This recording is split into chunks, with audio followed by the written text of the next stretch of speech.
Quite the introduction. I believe that was a direct quote, too. Let me get this back in here. There we go. All right.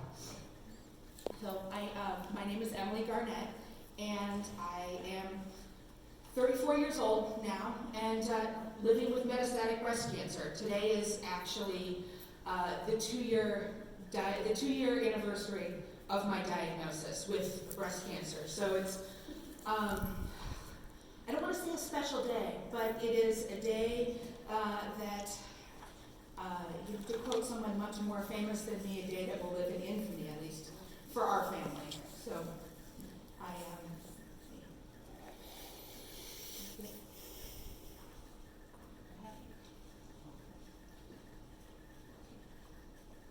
The poet Anya Krugovoy-Silver, who died in 2018 from metastatic breast cancer, wrote in her poem, Stage 4, "Suddenly, gloved hands empty the rooms of my house, and I'm told to take only what I can carry. Faces turn away from me. I'm taboo now.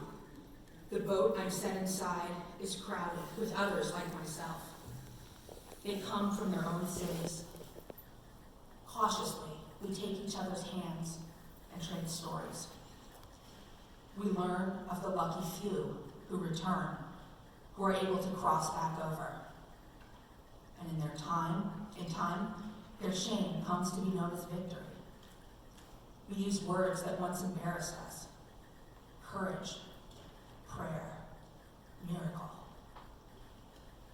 And as always, we long for our old homes. We draw scarves over our faces when we weep, singing the songs of our ancestors. In this exile, no pillar of dust and fire guides us.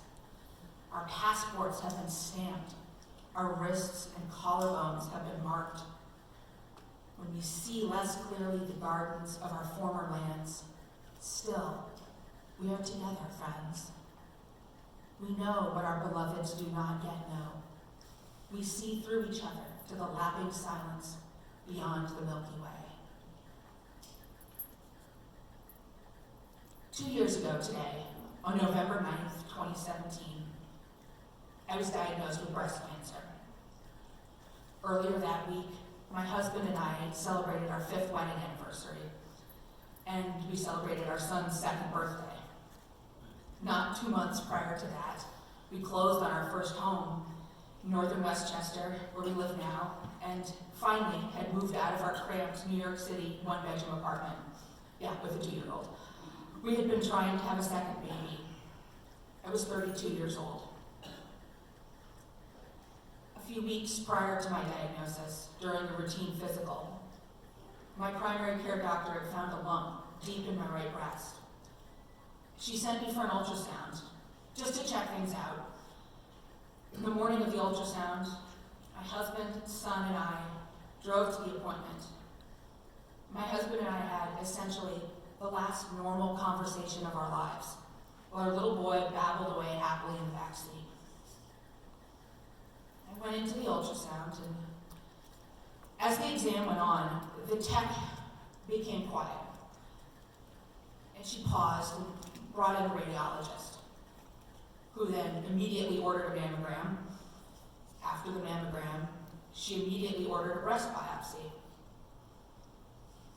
A few minutes later, after the biopsy, when my breast was swollen and bleeding, and I was shell-shocked beyond anything that I had known up to that point.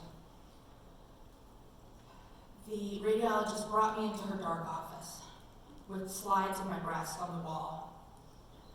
She began to talk to me, looking at the slides, avoiding eye contact, repeating, "I just don't like the way this looks." I didn't understand. I didn't understand. What did she mean? The way what looks? I asked her to clarify. She began to fumble over her words, delving into the minutia of calcifications and dense tissue. The words began to wash over my head, further confusing me. I asked her point blank, "Is this breast cancer?" And she paused and looked at me, like stunned. "Yes," she said, "it is." A couple of weeks later, I sought out a second opinion. There was something that wasn't sitting well with me about the initial treatment plan that had been laid out for me with that first set of doctors. Again, within a few minutes after the beginning of the appointment, my husband and I heard more unexpected bad news. The symptoms I had been experiencing indicated that my disease was likely metastatic, which was confirmed the following day via PET scan. When we hear those words, "You have metastatic breast cancer," your life as you know it is over. I began treatment several weeks later, the week of Christmas in 2017. I was fortunate enough to remain stable on targeted and hormone therapy for my first year.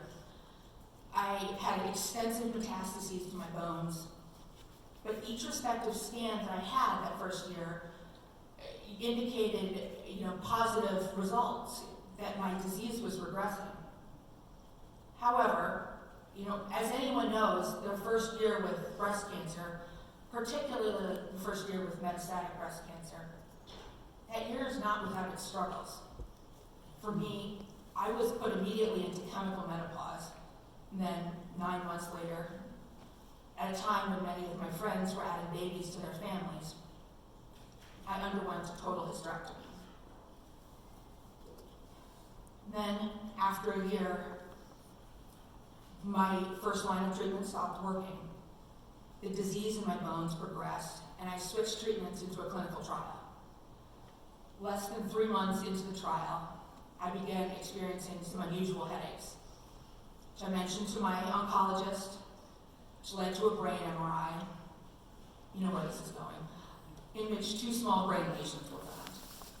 I underwent stereotactic radiosurgery in April of 2019 to treat those lesions, but the tide of progression didn't stop there. My disease had moved into yet another organ, my liver. I was taken off the clinical trial and put onto an oral chemotherapy. Unfortunately, this treatment did not work at all. And my liver disease continued to develop. I switched to another chemotherapy agent. That drug also failed to stem the progression in my liver. And so several weeks ago, I started my 3rd line of chemotherapy, my 5th systemic drug treatment. By training, I'm an elder law attorney, and much of my law practice when I was working centered around navigating healthcare and end-of-life issues for my clients. Yet,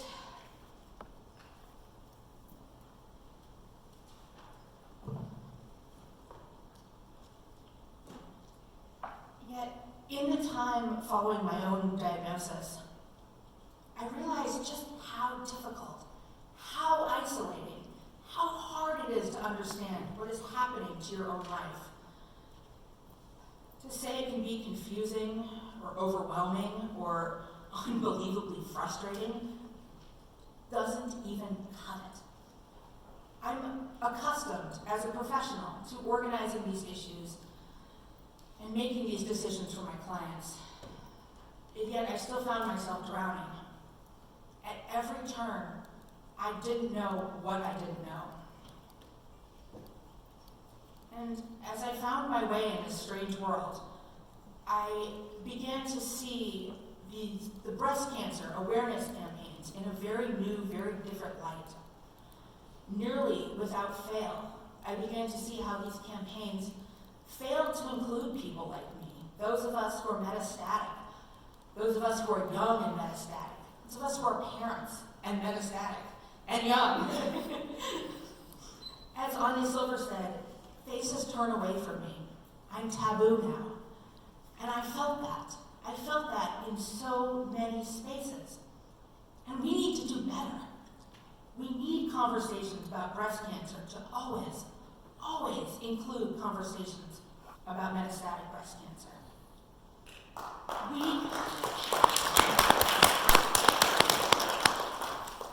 We can no longer longer serve to punctuate our efforts with the tired label of awareness. We must think about what awareness means and how we can utilize that meaning as a way of furthering conversations about breast cancer rather than ending them. When we talk about awareness, we must talk about metastatic disease. And when we talk about metastatic disease, we need to talk about the sorts of issues, such as the need for collaborative research that focuses on issues such as treatment resistance, your girl here, the need for the type of collaborative research that's going to save lives. And when we talk about awareness, we must talk about how each category of awareness affects the understanding of those of us who are still dying from breast cancer. So what are those categories of awareness that I just mentioned? And as an attorney, I thought about this and realized, okay, I need a text. I need to break it down. Let's break down what does awareness mean. And I began to understand it as the concept of awareness having three categories: education, advocacy, and community building. When we talk about awareness, how are we talking about education? How are we looking critically at what sort of slogan, activity, event, or fundraiser is providing a means to better understand how and what information we're disseminating to others? When we talk about advocacy, we need to identify how we can amplify our voices to improve the lives for all of us living with metastatic disease. We need to talk about drug parity, drug prices, drug availability, treatment options, insurance coverage, standards of care for all of us, for every single one of us. We are not going to sit and let the standard of care continue to cut our lives short. And when we talk about community building, we must recognize the need to go beyond the concept of pink washing to recognize and understand the nuanced needs of all groups affected by metastatic breast cancer. The needs of men, the needs of the metastatic community who doesn't understand, doesn't identify with pink. We need to recognize our community as a whole is bright and vibrant and amazing and beautiful and does not need to be pigeonholed into a color. In the 2 years since I've lived with this disease, I've experienced a lot of moments that, at the time, I considered the worst moment of my life. Hearing the words, "You have breast cancer," and then soon after that, learning that my disease was metastatic, being robbed of my ability to have more children, learning of my disease progression, learning of my brain metastases, having to start IV chemotherapy, losing my hair. I had and have moments where I don't know how much more I can take. Moments where I can't take anymore. Where I can't look at my husband and my son without breaking down into tears at the agony of my diagnosis, at the thought of not being able to go through life with them. Last month, I had, once again, noticed some strange symptoms. It's kind of a theme. This time, I had started briefly losing feeling on one side of my face. It's a very weird symptom. I don't recommend it.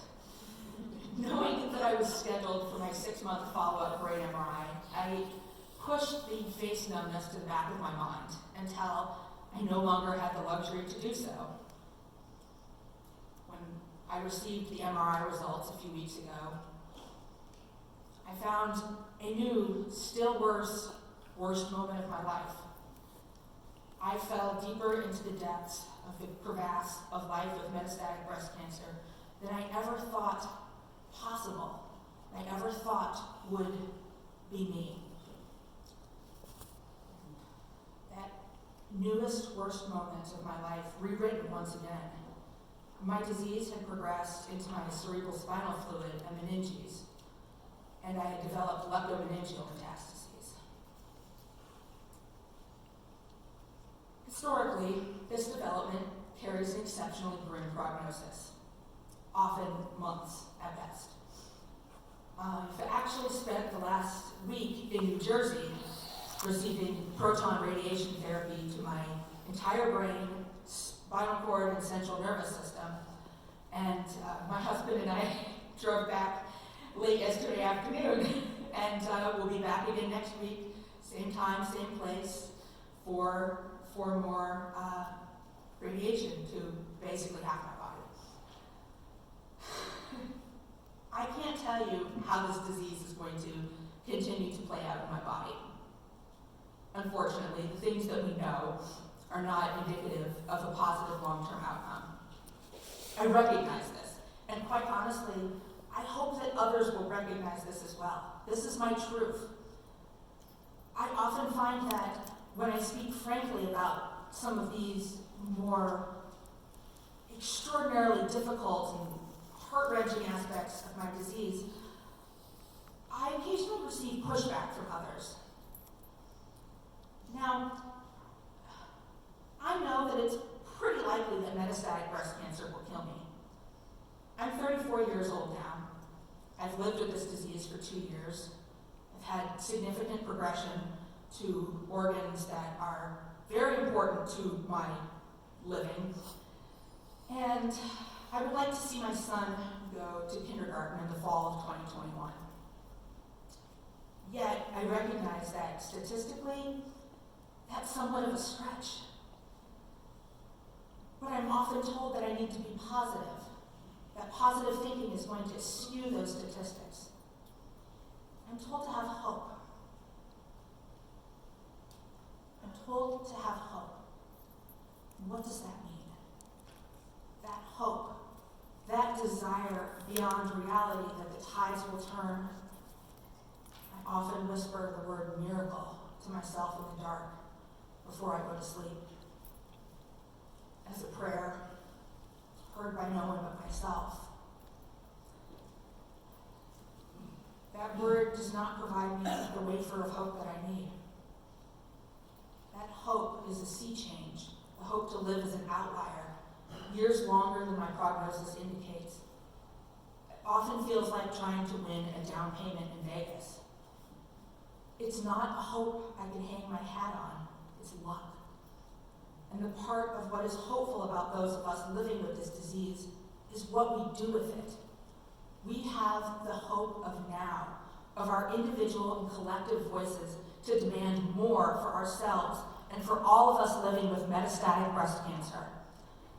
I have often said that having breast cancer puts you into the worst club with the best people. Some of the most incredible advocates, artists, friends, brilliant researchers, and compassionate, unwavering medical practitioners, not to say the people that you meet who hold you up and pick you up and carry you when you cannot go on. They are the absolute 100% best club, worst club with best people. And I know many of you are out there, and I love you all, and I thank you, and I see you. But this group, these people, these are the hope that I believe in. The hope that will give me a rope to pull myself out of the darkest recesses of despair with my disease. That this hope is not an idea, it's not a prayer I whisper in the dark. This hope is the ongoing concrete actions of those who are giving their lives, their time, and energy to ensure that we with metastatic breast cancer are not alone. This hope goes past research, past treatments, to the belief that what we can do with the time we have is to contribute to a collective legacy that will make the world better. And that is why we are here.